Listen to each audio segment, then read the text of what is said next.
There are stories in Formula One that were never captured by cameras, stories that aren't found in books, documentaries, or late-night interviews, stories that survive only in the exhausted whispers of mechanics, in the hardened eyes of engineers, and in the steel-cold halls of the Maranello factory, where pressure doesn't just bend metal, it bends people. This is one of those stories. The story of Ferrari in the late 1990s, a team balancing on the edge of revival and destruction, a team fighting ghosts from its past and storms in its present, a team so fractured that even victories felt like warnings. This is the story of the moments when Ferrari nearly collapsed before rising into legend. Ferrari entered the 1990s like a giant learning how to walk again.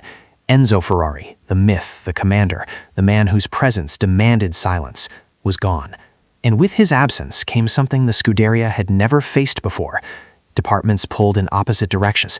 Directors challenged each other in meetings. Engineers fought over design philosophy. Aero wanted innovation. Engine wanted power. Management wanted results yesterday. The press smelled chaos. Fans demanded miracles. And the Italian media sharpened their knives.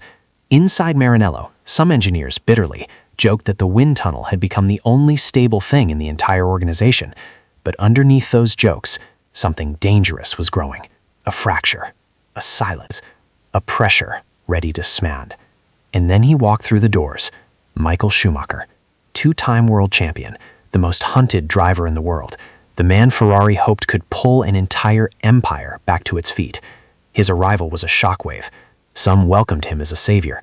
Others whispered he was too demanding, too intense, too German for the most Italian team on earth. But Schumacher didn't come alone. He brought Ross Brawn. He brought Rory Byrne. He brought discipline. And discipline was exactly what Ferrari hated and needed in equal measure. In his first months, Schumacher noticed it all. Departments that barely communicated, design philosophies that contradicted each other, a testing culture built on desperation, not data, and a car, the F310, wild, unpredictable, unstable. Privately, Schumacher told friends, "This team has everything, except direction." But he didn't quit. He rolled up his sleeves, literally, and walked into the factory at midnight, shocking mechanics who had never seen a superstar driver outside the cockpit. It was the beginning of a revolution. But not everyone liked revolutions.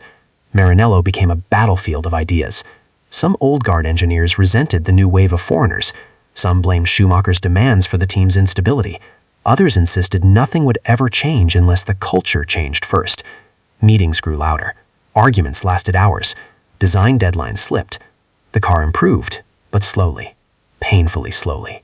Meanwhile, the Italian press framed every race as a referendum. Is Schumacher failing? Is Ferrari still lost? How many years does he have left?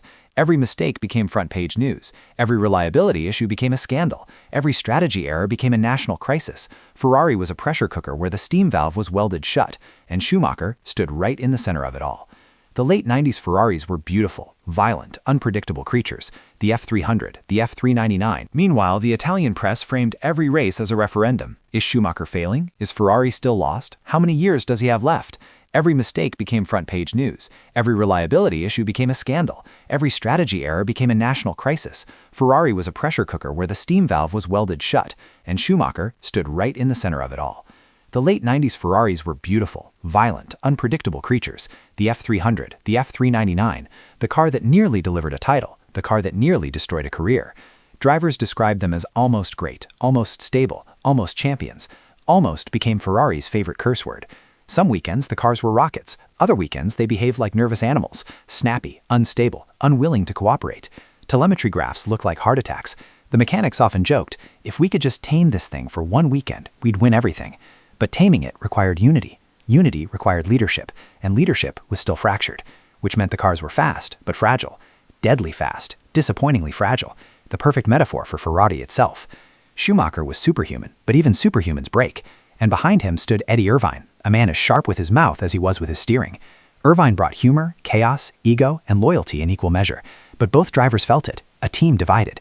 Strategy decisions contradicted each other. Testing feedback was ignored. Upgrades arrived incomplete. Politics overruled logic. And worst of all, every loss felt personal. Fans booed. Journalists demanded answers. Rumors spread of internal sabotage, never proven, but never denied. Some in the paddock whispered, "Ferrari is eating itself alive." And for a moment, it almost was. 1999 was meant to be the year. The car was fast, the team was aligned, or so everyone thought. Then came Silverstone, a brake failure, a crash that stopped hearts across Europe. Schumacher, motionless, with a broken leg. The silence after the impact was deafening. It wasn't just a driver injured, it was the soul of the team. Inside Ferrari, panic grew. Engineers blamed hydraulics blamed brakes blamed manufacturing. Everyone blamed themselves. Some feared Schumacher would never return. Some feared the team would collapse again. Some feared that all progress would vanish overnight. But something strange happened. With their leader gone, Ferrari finally united. Out of fear, out of desperation, out of respect. For the first time, departments cooperated. Engineers talked instead of argued. Mechanics worked side by side until sunrise. The crisis almost destroyed Ferrari. Instead, it forged them into steel. With Schumacher recovering, Ferrari did something unprecedented. It became a machine. A focused one, a disciplined one, a united one. Ross Brawn's strategies turned precise. Rory Byrne's designs turned elegant and deadly. John Tott's leadership turned absolute. This was no longer a team. This was a fortress. And when Schumacher returned, limping, determined, furious, the transformation was complete. Ferrari was no longer a team on the brink. It was a dynasty waiting to be born. The world felt it coming. McLaren felt it coming. And Formula One would never be the same. From the ashes of political chaos came discipline. From fractured departments came unity. From heartbreak came domination. Ferrari would go on to build one of the greatest streaks in Formula One history, but the price of that glory was the pain that came before it. The near collapse, the internal war, the nights when the team questioned whether legends could truly be rebuilt. Ferrari learned something the hard way. Victory requires more than speed. It requires unity, identity, sacrifice. And sometimes, a team must nearly fall apart to learn how to win.